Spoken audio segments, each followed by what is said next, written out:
pense que c'est vrai qu'il ne faut pas lâcher ce pourquoi on est là. Donc il y a des choses, des victoires un peu immédiates à obtenir. Et en même temps, si on veut que non seulement occuper l'espace, mais tenir dans le temps, il faudra quand même aussi parler des autres choses, quoi. Parce que si on veut construire, en même temps, il faut déconstruire tout ce qu'il y a dans nos têtes, tout ce qu'on a appris.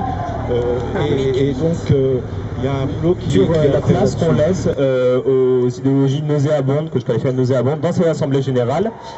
Je pense qu'il serait important qu'on n'oublie pas qu'il y a une violence aussi qui s'inscrit dans le dialogue et dans le discours. Une violence qui est aussi très symbolique et qui passe par le langage. Et je pense que cette violence, elle est assez subie. Enfin, j'ai envie de dire que les discours fascistes, sexistes, tout ce qu'on veut, on en a assez plein la gueule comme ça dans un quotidien pour pas en plus se tarter les mêmes imbéciles avec leur dialogue en assemblée générale.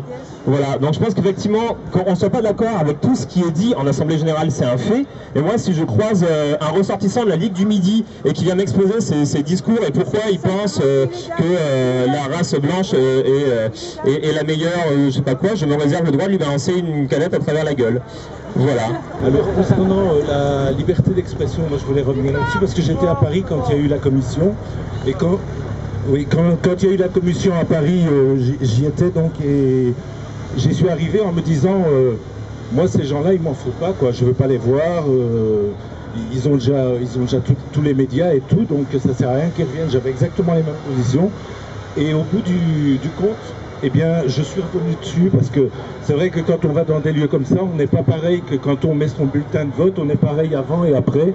Là, quand on sort d'un endroit comme ça, on écoute les autres parler, eh bien, on peut changer parce que les gens amènent d'autres avis.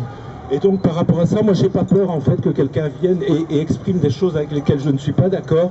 Je trouve même que c'est sain, parce qu'au moins, il aura des gens qui seront face à lui pour lui répondre. Et pour l'instant, en fait, tout ce qu'il entend, c'est ce qu'il entend à la radio, chez BFM, etc. Ce serait bien qu'il entende d'autres choses. Donc ça ne me dérange pas. Moi, ce que je vais combattre, c'est pas la personne, c'est son idée, l'idée qu'il a. C'est l'idée qu'on va combattre. Donc il faut arrêter un peu avec ces trucs de gauche-droite. Aujourd'hui, je pense que le mouvement, il est en haut, en bas. Alors moi je vais, la copine BDS tout à l'heure dont on vient de parler n'a pas pu finir ce qu'elle disait. J'ai eu l'impression qu'il y avait quand même une gêne qu'elle puisse pas finir, donc je vais relire ce qu'elle nous a dit tout à l'heure jusqu'au bout. Si les habitants des quartiers ne se sentent pas concernés par les Nuits debout, ce n'est pas parce qu'ils ignorent leurs propres intérêts, ce n'est pas seulement parce qu'ils se refusent à se solidariser avec un milieu qui ne les a jamais soutenus quand eux se mobilisaient, comme ce fut notamment le cas pendant les révoltes d'octobre 2005. Mais c'est d'abord parce que Nuits debout, dans ses termes et ses modalités d'action actuelles, ne les concerne pas. Notons par exemple que le taux record de chômage des jeunes des quartiers populaires, plus de 40%, réduit naturellement l'intérêt porté à une loi qui touche surtout ceux qui bénéficient déjà d'un contrat de travail. Par ailleurs, la réalité des quartiers populaires et les priorités politiques qu'ils expriment lorsqu'ils se mobilisent est riche d'enseignements pour qui veut bâtir des ponts vers l'autre côté du périph'.